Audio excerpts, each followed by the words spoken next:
sikul sani ya kanyi.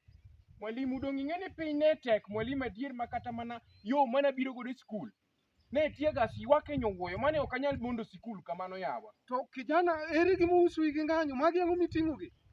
Ka ating'e books kaso magi to kalembe. To kalembe giting'o nade? Golani gik miting'o gi oko. Golani gigi ketene piny. To magi kalam kijana. Mwalimu dong ing'eni tiegas ne ywak matek seriously koro ambe nyaka na amandra gi gik moko yawa. To ere kaka imanori gi gik moko to nokwere ng'anyo ni gik maricho ok dware wach mar ng'anyo? Mwalimu ne ok ang'eyo, ok kata wich teko ni more maketo. Hmm? An magi ambe namako ga maka lweta kaka ji ne ng'anyo. Naneno ka ji noting'o gik mang'eny. Nyaka sufria pare ni ji noting'o mwalimu. Okidwa somo kijana?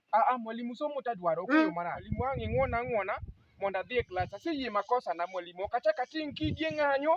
Be kata yudo ka ji ng'anyo ok abi donjo e diergi. Kijana? To mudong' e ofuko gi gin ang'o? Magi dong' ga kalembe mwalimu. To kalam ere kaka kalam bedo ofuko mokuot kamano? Golgi oko. Magi nyithindo ma ok respect manade. An ok achak atim gik maricho go. Be ochuna ni nyaka to nadonji kaluwore ni yawa. Mwalimu imagine yani ndara nopong' malich makata kaka kala bi sikul. Notama tiega siwake wiya mapap. Taneno ka ji oting'o kidi koro awacho ni yawa. Ambe wakwanye kidi moko mondo amakra godo. Ok e yo marach. Jana kwany kitegi mondo wadhi ane ofis. Idhi lero wachno maler e ofis. Kitegi dong' awa kama. Kwany kide kijana. Magi evidence midhi lero wach e ofis maler. Yawa. Nyithindo masani be nyithindo mochacho puonj ma. Tom e ofis ka. Twende ko. Twesi. Wadhi e ofis.